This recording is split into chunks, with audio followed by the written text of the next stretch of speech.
Hello friends. இன்னைக்கு ஒரு முக்கியமான ஸ்போர்ட்ஸ் பர்சனாலிட்டியை பற்றி பார்க்க போகிறோம்.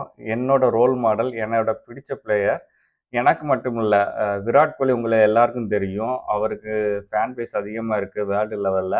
அவரோட ரோல் மாடலும் கூட. ஸோ இவரோட நிக்நேம் வந்தோன்னா mister champion, GOAT, greatest of all time அப்படின்னு சொல்லுவாங்க. ஸோ யாருன்னு தெரிஞ்சிருக்குன்னு நினைக்கிறேன். சின்ன க்ளூ கொடுக்கேன், CR7 அப்படின்னு சொல்லுவாங்க. யாரும் கண்டுபிடிக்க முடிஞ்சுதா? எஸ், அவர் தாங்க கிறிஸ்டியானோ ரொனால்டோ. அவரை பற்றி தெரியாத விஷயங்கள் உங்கள்கிட்ட ஷேர் பண்ணலான்னு இருக்கேன். ஸோ இந்த வீடியோ பார்க்குற தன்னம்பிக்கை கம்மியாக இருக்கிற இளைஞர்கள், இளம்பெண்களுக்கு ஒரு புதிய உத்வேகத்தையும் உற்சாகத்தையும் கிடைக்கும்னு நம்புகிறேன். ஏன்னா இவ்வளோ கஷ்டங்களையும் தாண்டி ஒருத்தன் ஜெயிச்சிருக்கான்னா நம்மளுக்கு இவ்வளோ விஷயங்கள் இருந்து நம்மளாலையும் ஜெயிக்க முடியும் அப்படின்னு ஒரு கான்ஃபிடென்ட் உங்களுக்கு கிடைக்கும். ஏன்னா கரெக்டாக 42 வருஷத்துக்கு முன்னாடி ஒரு அம்மா வந்து ஹாஸ்பிட்டல் போகிறாங்க. போய் என்னால் இந்த சைல்டு வேண்டாம், அபார்ட் பண்ணிருங்க அப்படிங்கிறாங்க. எதனாலன்னா ஹஸ்பண்ட் வந்து கூலி ஒர்க்கர் ப்ளஸ் ட்ரங்கடு குடிகாரன்னு கூட. அதுக்கப்புறம் இந்த அம்மா சமையல் வேலை தான் பார்த்துட்டு ஏற்கனவே 3 பேருக்கு சாப்பாட்டுக்கே ரொம்ப கஷ்டமாக இருந்தது. ஓகேவா, ரொம்ப பாவர்ட்டியில் இருந்தாங்க. ஸோ இந்த பிள்ளை வந்து குழந்தை வந்து உலகத்துக்கு வந்து கஷ்டப்படக்கூடாதுன்னு நினச்சி தான் அபார்ட் பண்ணணும்னு நினச்சாங்க. ஸோ பேரண்ட்ஸ் 2 பேருமே முடிவு பண்ணாங்க. அதுக்கப்புறம் அவங்க வந்து கிறிஸ்டியானிட்டி வந்து அபார்ஷனுக்கு ஆப்போசிட்டானது. அதோட சர்ச்சிலோட ஃபாதர் வந்து இல்லை வேண்டாம், கடவுள் கொடுத்ததை நீங்கள் அக்செப்ட் பண்ணிக்கோங்க அப்படின்னு சொன்னதுனால அவங்க அக்செப்ட் பண்ணிட்டு இருக்காங்க. ஸோ சின்ன வயசுலேயே பாவர்ட்டியில் ரொம்ப கஷ்டப்பட்டு தான் வளர்ந்துருக்கிறாரு.